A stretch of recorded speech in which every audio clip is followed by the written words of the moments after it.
Добрый день, паважанае спадарства. Вітаю вас у новым годзе. З вами канал Свобода Премиум. Я Юрий Дракохруст, а таксама удзельнікі нашай сённяшняй перадачы палітолог, філосаф, кіраўнік Беларускага інстытуту стратэгічных даследаванняў Пётр Рудковскі. Пётр, прывітанне. День добрый. И историк, журналист Сергей Абламей. Добрый день. Сергей, добрый день. Витаю. Тема нашей сегодняшней гутарки – это в певном сенсе нечаканное, сенсацыйнае рашэнне папы римского Францішка. Ён прыняў адстаўку арцыбіскупа Тадеуша Кандрусевича. Причем, что называется, on time. Вот сёння менавіта митрополиту исполнилось 75 гадоў, и якраз сёння, так бы мовіць, падпісаная адстаўка. Як вядома, ён пэўны час таму падаваў прашэнне об адстаўцы. Яно, як бы, этого патрабуе, наколькі я разумею, кананічнае правіла касцёлу, и, в принципе, папа не абавязаны адпраўляць арцыбіскупа в адстаўку, але можа такое зрабіць. Ну і, безумоўна, тут важны увесь кантэкст. Тая пазіцыя, якую арцыбіскуп заняў падчас пратэстаў, падчас гвалту у жніўні і пазней, ягонае 4-месячнае знаходжанне за мяжой, калі яго не пусцілі ў Беларусь, то таксама было беспрэцэдэнтна. Доўгія перамовы, згода беларускіх уладаў пусціць яго ў Беларусь, як зараз так выглядае, пусціць фактычна толькі на каляды, і пасля калядаў вот прымаецца такое рашэнне. Таксама папа прыняў рашэнне прызначыць часовага, звяртаю ўвагу, часовага кіраўніка беларускага касцёлу, апостальскага адміністратара. Ім прызначаны Казімір Великоселец. Пётр, як бы вы вот ацанілі цяперашняе рашэнне в кантэксце всяго, што адбывалася летась вакол арцыбіскупа Кандрусевича? Гэта, ну скажем так, гэта кампраміс ці гэта капітуляцыя? Ну что тут шмат казаць. Ватыкан пайшоў по лінії найменшага супраціўлення. Ну, ўсё ж таки назваў бы гэта кампрамісам. Значыць, нейкую саступку робіць Ватыкан і нейкую саступку робіць беларускі рэжым. Вот. Ну, саступка Ватыкана, ну, я спадзяваўся, што гэта не будзе менавіта такая саступка, хоць не выключаў гэтай версіі і згадваў пра яе ў папярэдніх сваіх выказваннях, але ўсё ж такі лічыў менш імаверны гэты сцэнарый. Ну, ён аказаўся рэальным. Што дазваляюць улады Кандрусевичу вярнуцца ў Беларусь, а ўзамен за гэта Ватыкан пагаджаецца з адстаўкай мітрапаліта Кандрусевича. Ну, Пётр, я вас перапыню. Вот, калі вы звярнулі ўвагу, і ў заявах апостальскага нунцыя, і ў заявах беларускіх прадстаўнікоў нек так вот, ну, как бы адценнем, кантэкстам гучала, што арцыбіскупа як бы не вяртаюць на поўных як бы ранейшых правах, а як бы вяртаюць на каляды. Вот такое как-то гучала. І ці не азначае гэта, што ў прынцыпе схема была агаворана, калі былі перамовы прадстаўніка Ватыкану з Лукашэнкам. То есть яны ўжо тады дамовіліся, што арцыбіскуп прыязджае, арцыбіскуп служыць імшу калядную, і яго адпраўляюць в адстаўку. Як вы думаеце, так было? Не, ну тое, што менавіта на каляды вяртаюць, ну паколькі каляды набліжаліся па гэтаму, гэты матыў мог гучаць. Ну, але ва ўсякім разе, ну, сталася так, як сталася, ну, цяпер ужо з перспектывы часу зразумела, што дамовіліся наконт такіх вот узаемных саступкаў, што Кандрусевич, улады пагаджаюцца на вяртанне Кандрусевича, а Ватыкан прымае яго адстаўку. Сергей, і ваша ацэнка, капітуляцыя ці кампраміс, і на ваш погляд, як беларускія каталікі, беларускі касцёл, ну, ў шырокім сэнсе, цела касцёла, так сказаць, цела Хрыстова, як людзі ўспрымуць вось гэтае рашэнне? Калі вы пыталіся у Пятра Рудкоўскага, вы назвалі гэтае рашэнне нечаканым. Так для мяне яно было чаканае. Я якраз чакаў, што так адбудзецца, мне так здавалася. Але я б не назваў гэта кампрамісам, бо гэта ўсё ж капітуляцыя, на маю думку. Перад Новым годам мне здавалася, што кампраміс, таму што так шмат не пісалі пра гэта, але адбыўся ж ліст за мір і супакой у Беларусі, які падпісаў мітрапаліт Венедыкт, падпісаў адзін з рабінаў галоўных, падпісаў адзін з муфціяў беларускіх, і уявіце сабе, нунцый ватыканскі падпісаў. Ніводзін з біскупаў каталіцкіх не падпісаў, але нунцый. І я тады, калі это здарылася, я адразу падумаў, во кампраміс які, значыць, біскупы не захацелі, але Ватыкан паўдзельнічаў у подпісе такога ліста. Это было б, калі б, умоўна кажучы, нейкую дамову падпісалі, я не ведаю, Лукашенко, Ціхановская і пасол, скажем, Великобритании. Так. Ну, але ў любым выпадку я падумаў, можа, гэта і ёсць цана вяртання Кандрусевича. Але было ясна, што хутчэй за ўсё яны пойдуць. І, на жаль, гэта здарылася, і мы, напэўна, яшчэ паговорым пра ацэнкі гэтага. Хаця вы вот мяне спыталі, што это для вернікаў, я б сказаў, што это, конечно, вернікаў пакрыўдзілі, беларускіх католікаў пакрыўдзілі. Біскуп Кандрусевич усяго толькі пратэставаў супраць гвалту ў Беларусі, у тым ліку і супраць гвалта супраць католікаў. Шмат людзей, якія сядзяць у турмах, это католікі. І ў прынцыпе людзі разумеюць, што біскуп быў на светлым баку гэтай сітуацыі. І калі яго проста такім чынам ад яго пазбаўляюцца, але дзеля чаго гэты кампраміс? Што атрымліваюць взамен? Калі ідуць на кампраміс, то атрымліваюць нешта наўзамен. А што атрымалі, што Ватыкан атрымаў наўзамен у Беларусі? Няўжо была пагроза, што католіка ўсіх, як царкву каталіцкую, як інстытут, пачнуць рэпрэсаваць, пачнуць забіраць касцёлы, закрываць іх і ўсё. Няўжо такая пагроза была? Можа, яна там у перамовах была выказаная, але пра гэта мы нічога не ведаем.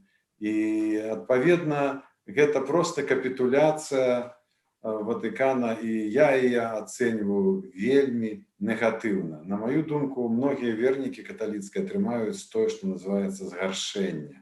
І паправіць рэпутацыю апостальскай сталіцы будзе вельмі цяжка. Шмат хто пакрыўдзіцца.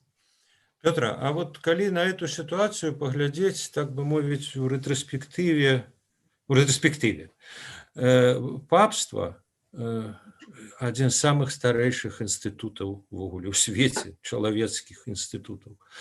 И папство ведало многое. И адносіны со светскими монархами, со светскими правителями были вельмі складаныя, вельмі разнастайнымі. Мне вот, напрыклад, я не вялікі знаўца царкоўнай гісторыі, але это вот вельмі нагадала спрэчку, сярэднявечную спрэчку аб інвестытуры, калі Рим змагаўся з светскімі ўладарамі, хто будзе прызначаць біскупаў. Як это пытанне будзе як бы узгадняцца. І вот як бы это вяртанне ў сярэднявечча, оно даволі такое дзіўнае. І так, з аднаго боку 21 стагоддзя, а з другога боку размова ідзе пра інстытут, якому 1000 гадоў. И вот наколькі вот цяперашняе рашэнне папы впісана в эту шмат тысячагадовую гісторыю царквы. Ну, калі браць пад увагу тысячагадовую гісторыю і досвед, то ён акурат мае тут такое значэнне, што на працягу гісторыі нашмат болей праблемаў было і для касцёла, і для грамадства, тады калі Ватыкан або Рым або папа празмерна умешваўся ў свецкія справы, чым калі захоўваў стрыманую пазіцыю. Гэтым можна і патлумачыць некаторую стрыманасць і стаўку на кампрамісы ў 20 стагоддзі, асабліва пасля другога Ватыканскага сабора. Вось гэта калі ўжо глядзець такой гістарычнай перспектывы тысячагадовага досведу.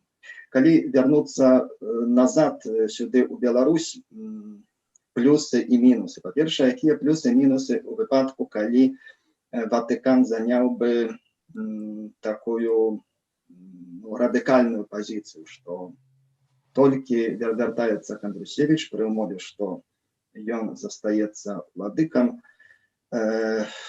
Улады, хутчэй за ўсё, не пагадзіліся на гэта. Гэта значыць, што на месяцы ці нават, магчыма, на гады застаўся б Кандрусевіч па-за Беларусю.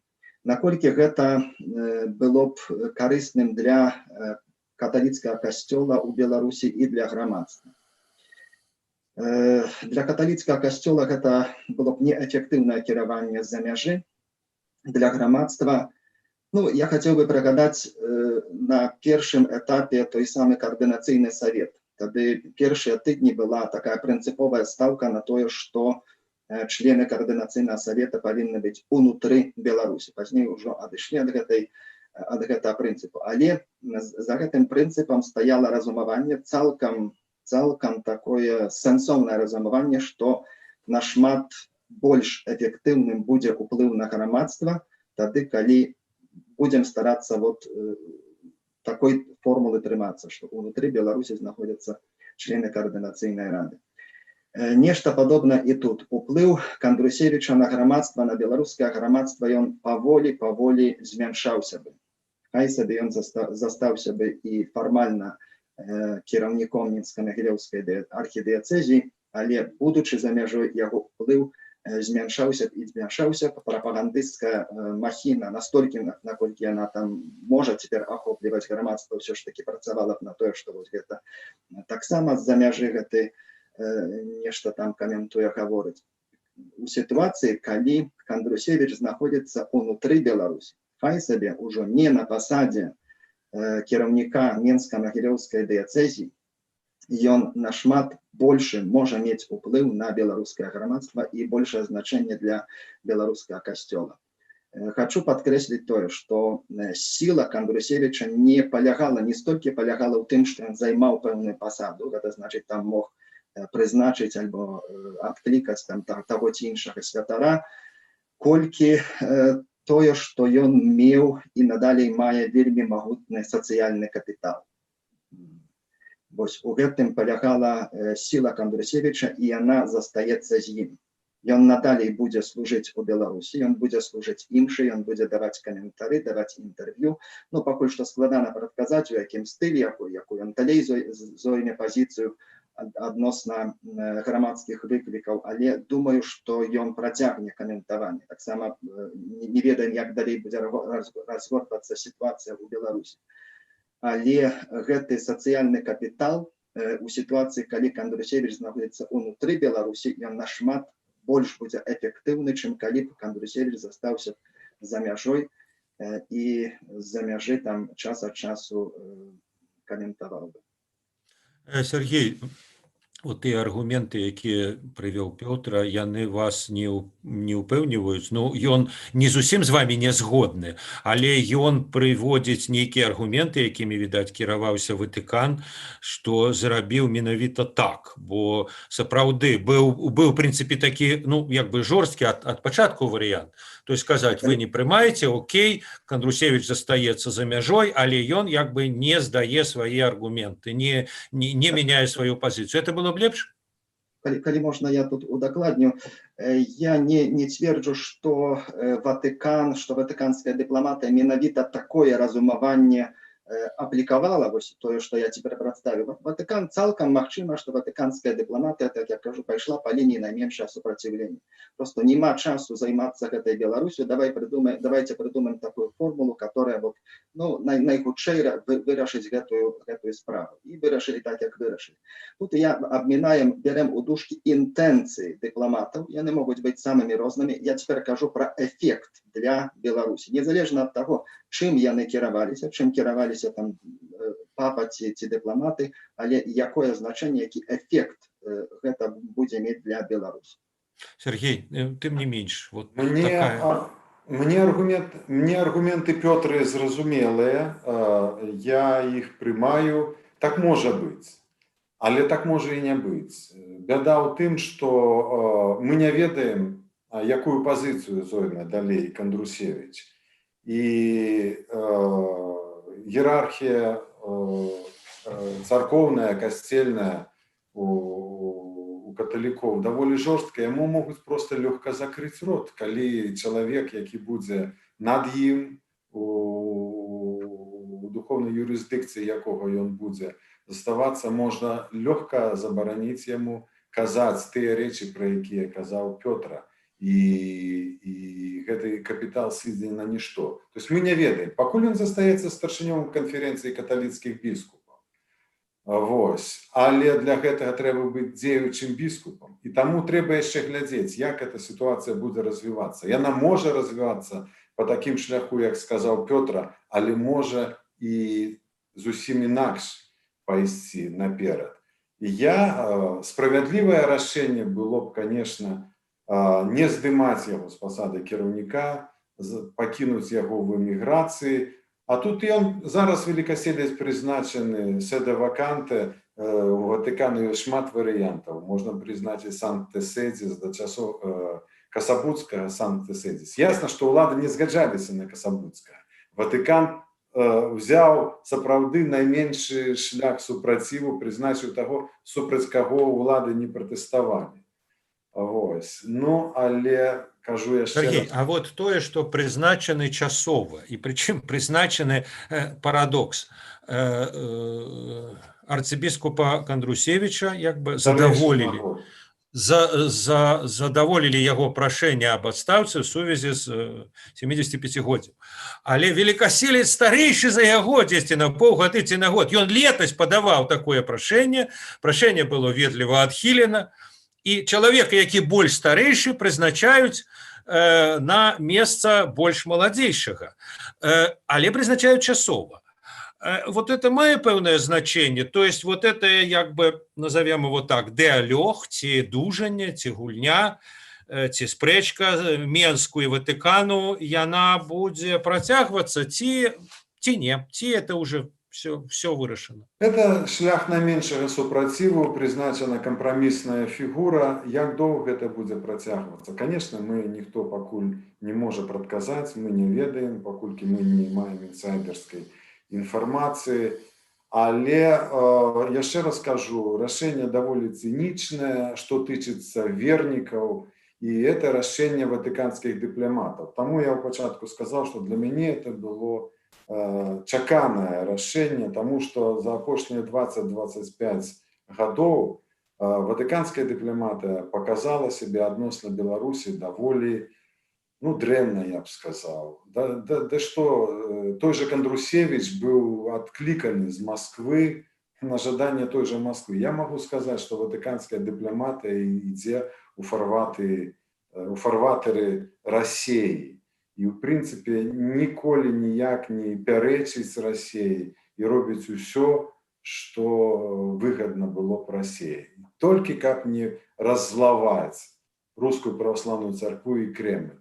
Это тычыцца візітаў пантыфікаў ва Украіну або спробы запрасіць яго ў Беларусь.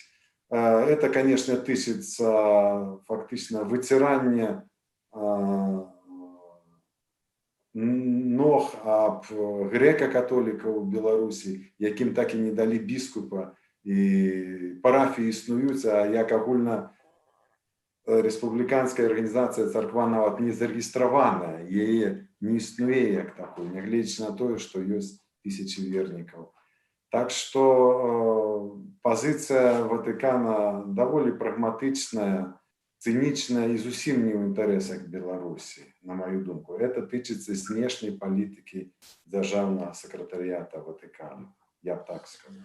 Петр, а як бы вы параўналі вот пазіцыю Ватыкана і леташнюю пазіцыю круцецкага падвор'я аб маскоўскай патрыархіі? Все ж таки Ватыкан здолеў як-ніяк, хай там толькі на каляды, але вярнуць свайго біскупа. І Лукашенко на это пайшоў. А летась, калі Павел, митрополит Павел, пару слов сказал, на что-то намекнул, хутенько, безо всякого обмеркования, безо всяких ультиматумов сбоку патриархии московской, коли ласка, Лукашенку надо інше, призначили іншого, будьте здоровы. Мы зрабілі так, як вы. Вот в этом сенсе, як бы реакция Ватикана и патриархии московской, она подобная, ці все ж таки есть пэўныя адрозненні? Как это, памятаете, формула, по-моему, Аугсбургского миру, да? Чья улада, того и вера. Ну, вера не в сенсе, так сказать, конфессии, а вера в сенсе правил, як эта вера, як бы вызнаецца. Так, ну, гэта формула, чия улада таго і рэлігія тычылася таго, што калі на дадзенай тэрыторыі валадар пратэстанцкае, напрыклад, веравызнанне, ну, то тады тут няхай будзе протестантизм. Калі католик, то католицизм. Такая. Но эту формулу можно трактовать и ширей. Ясно. Ну, ясно, але карацей кажучы, зразумела, пра што вядзецца гаворка. Ну, тут шмат залежыць ад таго, ці гэта быў адзіны фактор, ці не адзіны. Я думаю, што не адзіны. Складана гэта праверыць, але, ну, калі праўдзівымі былі чуткі пра тое, што мітрапаліт Павел ўжо задоўга да гэтых падзеяў хацеў бы пакінуць Беларусь і не бачыў сябе на гэтай пасадзе, ну, то гэта, калі скласці ў адно, то выходзіць на тое, што проста стаўся такі момант, калі вось праваслаўная царква палічыла патрэбным, што вось цяпер і ёсць той момант, каб задаволіць там просьбу самога мітрапаліта Павла. Вось. У выпадку Кандрусевіча не думаю, што так ёсць. Ну, канешне, калі б ідэальна было б з ім паразмаўляць і даведацца, ці раптам не было так, што, можа, сам Кандрусевіч хацеў у адстаўку, хоць не думаю. Вось, але тут хіба іншая сітуацыя. Сергей, і на ваш погляд, як вот сітуацыя ў беларускім касцёле можа развівацца далей? Вот як бы ён будзе, што называецца, уціхамірен, усмирен, падпарадкаваны светскай уладзе. Ці гэта, што называецца, гульня, ну, можа быць, не вельмі так прыгожа гаварыць пра царкву, пра веру, гульня, но тым не менш это палітыка. Это прынамсі палітыка, і мы бачылі, што это палітыка. І вот эта палітычная гульня, она скончана ці не? Ці Ватыкан яшчэ мае магчымасці і каталіцкая грамада мае магчымасці не толькі падпарадкоўвацца светскай уладзе? У традыцыі каталіцкай царквы, прынамсі апошняга стагоддзя, было не толькі кампраміс, але і процістаянне уладам. Каталіцкая царква не ёсць цезарапапійская царква. Так што, адказваючы на ваше пытанне, я б сказаў, не, яшчэ нічога не скончана, але ці гэта гульня Ватыкана, ці гэта проста католікаў і каталіцкіх святароў і біскупаў. Бо мы бярэм Беларусь як такую, мы ведаем, што ў нас ёсць некалькі епархіяў, все эти біскупы, апостольскія пераемнікі, ёсць святары, яны атрымалі пэўную адукацыю, займаюць пэўную пазіцыю, маюць сваё бачанне гэтай сітуацыі. І, канешне, яны ніколі не скорацца. Я ўпэўнены, што каталіцкая царква застанецца каталіцкай царквой. Пацверджанне гэтаму это тое, як выступаў біскуп Касабоцкі, і калі, канешне, улады не далі трансляцыю калядных набажэнстваў з Менскай катедры, а далі з Магілёўскай катедры, то біскуп Яшэўскі выступіў словамі Касабоцкага з такой жа выдатнай пазіцыі на баку праўды. Так што я не ведаю, дзе ў Беларусі знайсці калабаранта у каталіцкай царкве. Каталіцкая царква – это нешта іншае. Так што не можам мы ведаць, якія былі дамоўленасці паміж пасланцамі, Гелахерам, Гуджэроці, пра што яны дамаўляліся з беларускімі дыпламатамі і ўладамі, але заткнуць рот беларускай каталіцкай царкве будзе вельмі цяжка. Добра, дзякуй вялікі Сергей, дзякуй вялікі Пётра, што вы здолелі так хутка і аператыўна адрэагаваць. Я думаю, што гэтая тэма яшчэ будзе не раз абмяркоўвацца, а за тым, як будуць працягвацца падзеі, прынамсі і гэты сюжэт, нашы гледачы могуць сачыць на YouTube-канале «Свабода Прэміум» і в тэлеграме «Свабоды». До пабачэння. Всяго доброго. Дякую. Дякую, Петра. Цікаво було вас послухати. Дякую.